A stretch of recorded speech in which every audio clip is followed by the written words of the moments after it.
On reste en Bretagne, une région qui abrite de petits coins de paradis. Parmi eux, l'archipel des Glénans, surnommé la Polynésie bretonne, c'est dire. L'été, les touristes s'y pressent. Ils arrivent en navette ou sont plaisanciers et doivent s'adapter à une vie coupée du continent. C'est un reportage dans le Finistère d'Adrianos. Bonjour à tous les plaisanciers au mouillage à l'archipel des Glénans. Ici Marie-Pierre et Dominique, le pain frais, les croissants, vos commandes ont passé les pierres noires. Nous commençons la tournée par Saint-Nicolas. Comme tous les matins, Marie-Pierre et son mari avertissent les vacanciers de leur arrivée. Chacun dans leur zodiaque, ils partent livrer du pain frais, des viennoiseries et les journaux du matin. Alors, que désirez-vous? J'ai de la tradition graine, baguette blanche. Une tradie? 2,40 s'il vous plaît. Voilà. C'est un concept super intéressant, d'autant qu'on est en nomade quand on fait du bateau.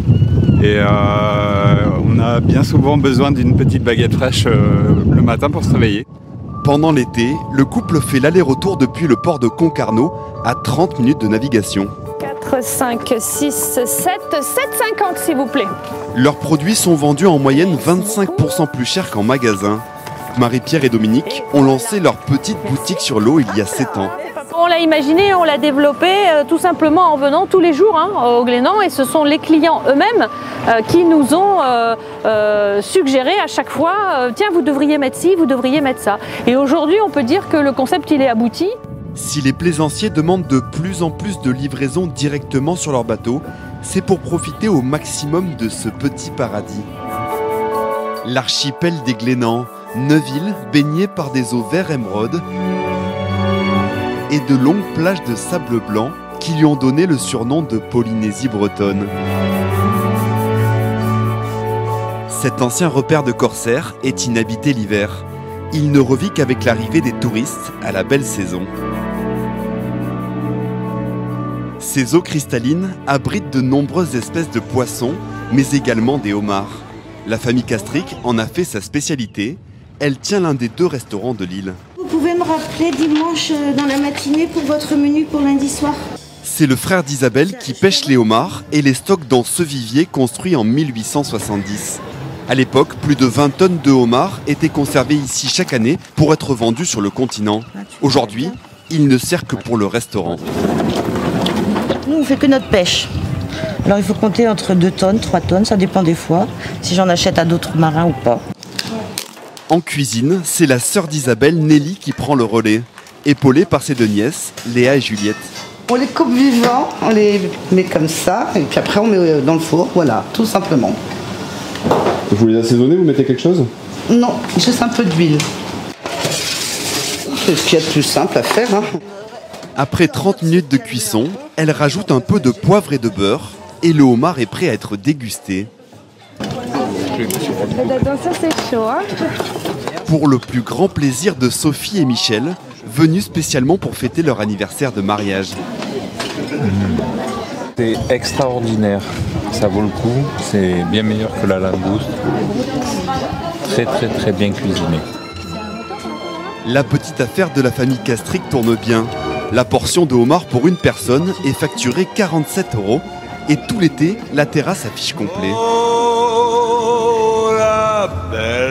Il faut dire que durant la haute saison, les navettes déposent jusqu'à 4000 touristes chaque jour sur l'île principale des Glénans. Quelques heures au paradis pour profiter des plages de sable blanc et de l'eau translucide. La famille de Buquet, originaire de Dunkerque, est venue pour la journée. 1, 2, 3. Et en entrant dans l'eau, une petite surprise les attend. Elle est aussi belle que froide.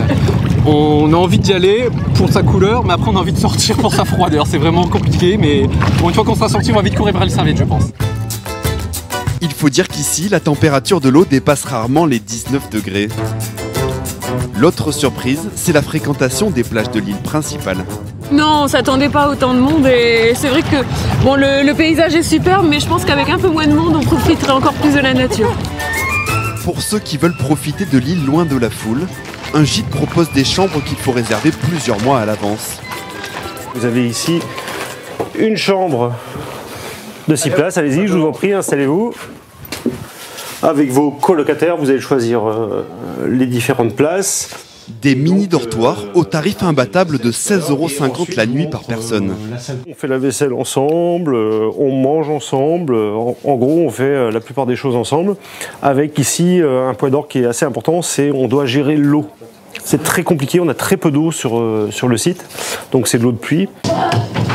Pas d'eau courante, des toilettes sèches, un retour à la nature et à la simplicité très apprécié des habitués comme Sébastien, qui vient ici chaque année avec sa famille. C'est un peu la vie de Robinson, parce que c'est un petit peu rustique, ouais. Au niveau des toilettes, il n'y a pas d'eau courante, pas de douche, donc on est un peu salé pendant quelques jours. On dort dans des bannettes, mais voilà, c'est un peu aussi un peu l'esprit camping, quoi.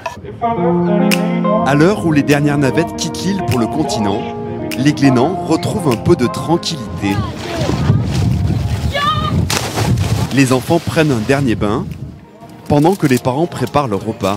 Déjà, Peu à peu, une communauté s'est formée sur l'île et se retrouve ici tous les étés pour partager des moments uniques dans ce petit paradis breton.